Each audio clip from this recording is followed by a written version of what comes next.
But you said it's you and Joshua here. Now, is this fight done? What are we talking about? You know, it's going to happen. Like, seriously, it's going to happen. We were talking with Turkey tonight, negotiations live in person. Former world champion, he's now being talked about as an opponent for Anthony Joshua. Can that fight happen?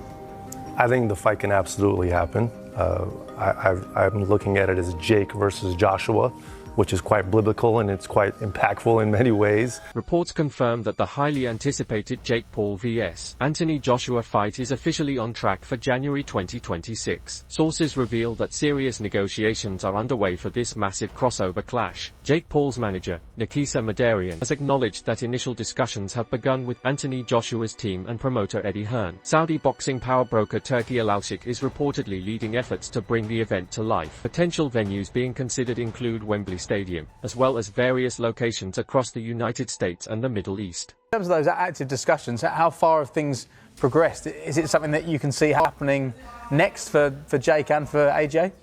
I think we're looking at it happening in Q1 of 2026 is kind of the current discussion. I think it's public that AJ was taking a little time away. I think he had a little surgery. So once he's ready and once Jake is ready, we're going to squarely focus on that.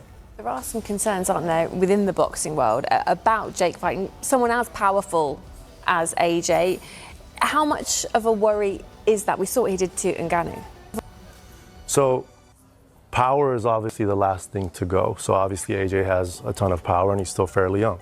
Jake Paul, riding high after his victory over Julio Cesar Chavez Jr., has strongly hinted at a potential clash with Anthony Joshua, saying the fight is looking highly likely for next year. The two have reportedly been in contact, with Paul revealing that Joshua proposed holding the bout toward the end of 2025, setting the stage for a full-scale showdown in early 2026. Paul's manager, Nikisa Bidarian, backed up the claim, confirming that active talks are underway for what he described as a biblical matchup.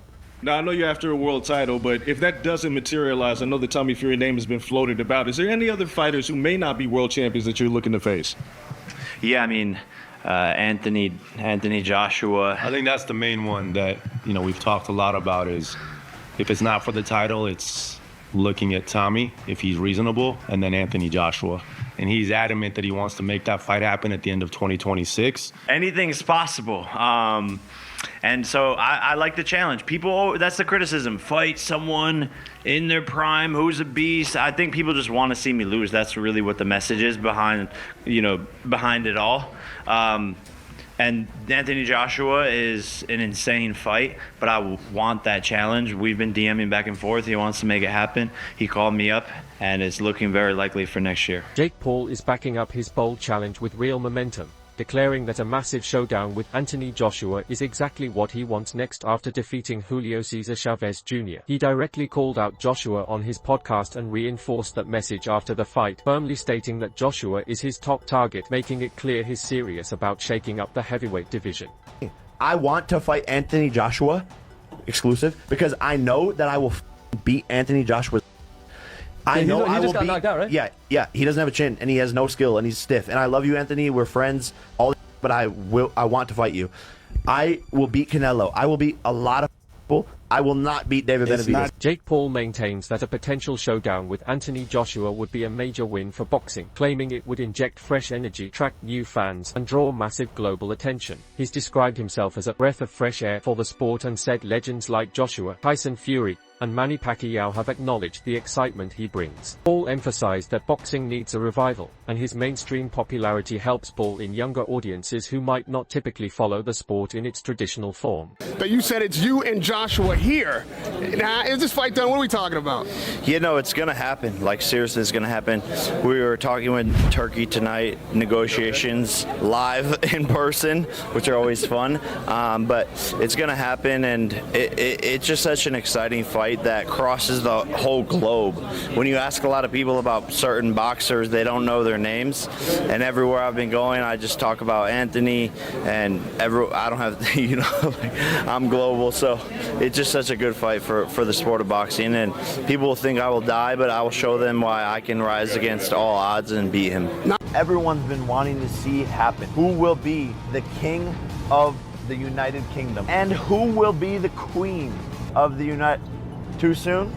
I'm praying that boxing doesn't happen to this fight, and what I mean by that is politics, people trying to take more money than they deserve. Fuck the money, get in there, make fucking history. This is one of the biggest fights that could happen over this past decade. Make it fucking happen, Eddie Hearn. Make it fucking happen, Frank Warren. Make it happen, Tyson. Make it happen, Anthony Joshua. We don't need fucking excuses. Don't let boxing ruin this fight. Get in the fucking ring and fight like men. Eddie Hearn has confirmed that serious negotiations are in progress for a potential Anthony Joshua vs. Jake Paul fight, with early 2026 being targeted for the showdown. Joshua is expected to make his return to the ring in late 2025 following recovery from elbow surgery. Adding to the momentum, influential Saudi boxing figure Turki Al-Alshik is reportedly backing the idea of staging the bout, further boosting its chances of becoming a reality. The discussions with AJ are as follows.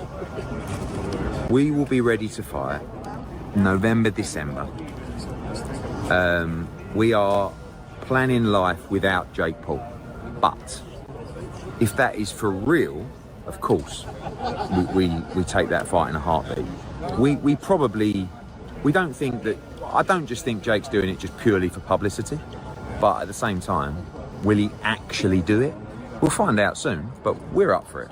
But we can't just live in the world of waiting for Jake Paul. So we're going to fight December, maybe early January. Eddie Hearn, meanwhile, has issued a stern warning to Jake Paul. While he recognizes the enormous financial potential of the fight, he emphasized that stepping into the ring with a prime heavyweight like Anthony Joshua is incredibly risky and should not be underestimated. Jake Paul could last 3 rounds with Anthony Joshua. 3, 2, 1. You've seen he's called him out, presumably. Yeah, in 2026. I mean, that's like me saying I'm going to go for the gold at the 2028 Olympics for surfing. It's clickbait. But he might just be mad enough to have a go. It's very dangerous, very dangerous. I mean, you saw a guy who has the same size as AJ and who has much more ability than Jake Paul, which is Francis Ngannou. And you saw what happened to him, and that was scary for a while. So, yeah, we can joke about it, but I don't recommend it for Mr. Paul. I like Jake. He's a good promoter, very good promoter. And he's a funny guy. He's got a great sense of humour, got good people around him, the key, so they know their business. There's a massive weight disparity, and that's a tough thing to give away, especially with somebody who's got so much physical advantage over him, and he's a young guy, AJ. He's not an old guy, he's a young guy. Will it happen? Who knows? Anything happens sometimes in our sport. But I think that is a big ask of Jake beating him. Big ask. Where are you on this nonsense? Where am I? I can't see it happening. I can't. Although yes, lots of money, so on and so forth. I can't see it. I just can't. It just obviously as someone who's been a unified heavyweight world champion going in against Jake, well, it just doesn't. It doesn't. Yeah, and it's like I'm also talking from a health and safety factor. It's like he's maybe a cruiserweight. Yeah. Anthony Joshua's a very big, strong heavyweight, and if he turns it on, it's not just a risk of a knockout. It's a much bigger risk. So I can't see it personally, but it's good talking point, I guess. Eddie Hearn acknowledged the buzz sparked by Tyson Fury's take on the matchup, but was quick to clarify that there's nothing evenly matched about a fight between Anthony Joshua and Jake Paul. In a frank interview, Hearn remarked that if anyone truly sees it as a 50-50 fight, they're clearly viewing it purely from a promotional angle, not based on boxing reality. He's been with AJ and Frank Bruno up there, the past, the current of it. So you're in now, son. You're in the deep end, and he's a good kid and a great fighter. I'm sure people are going to love being part of the journey. Yeah, I know you're in a bit of a rush here, so I'll move on to Tyson Fury. Are you shocked that Tyson Fury announced he's going to come back to ring? And did you expect him to want Usyk rather than AJ? I think that he's always going to want to avenge a defeat. I mean, look, he feels that he won both of those fights. You know, I thought they were very close. Don't think he won them, but you know, maybe he does fight Usyk again. We can't control what Fury does. I gave up trying to do that years ago. You've seen from the response online, no one's really interested in Fury against Usyk 3, and everyone wants the AJ fight, but the minute I come out and start saying this and saying that, it probably rolls us back. So what I'm going to say is good luck, Tyson Fury. Do whatever you want to do. Hopefully it involves giving the public the biggest fight the country's ever had. Jake Paul, Anthony Joshua, 50-50 fight. What do you make of that? Yeah, I just said in another interview, great if it is. I mean, if it is, then you've got no problem seeing it. But when AJ, I mean, decapitate's a strong word, but you know, when he renders Jake Paul unconscious like he did to Francis Ngannou, don't then say, oh well, it was Jake Paul. Do you know what I mean? I mean, when AJ beat Francis Ngannou, Ngannou just had a fight that could have gone either way with Tyson Fury. Then AJ poleaxed him, and everyone just said he's just an MMA fighter. Do you know what I mean? Jake Paul's not Francis Ngannou. But as I said before, if you want to see Jake Paul exit the boxing world, make the fight. Last one, what next for Dave Allen? Well, Dave Allen's been an incredible project the last couple of months. I mean, look, we've been talking to Deontay Wilder, we've been talking to Joseph Parker.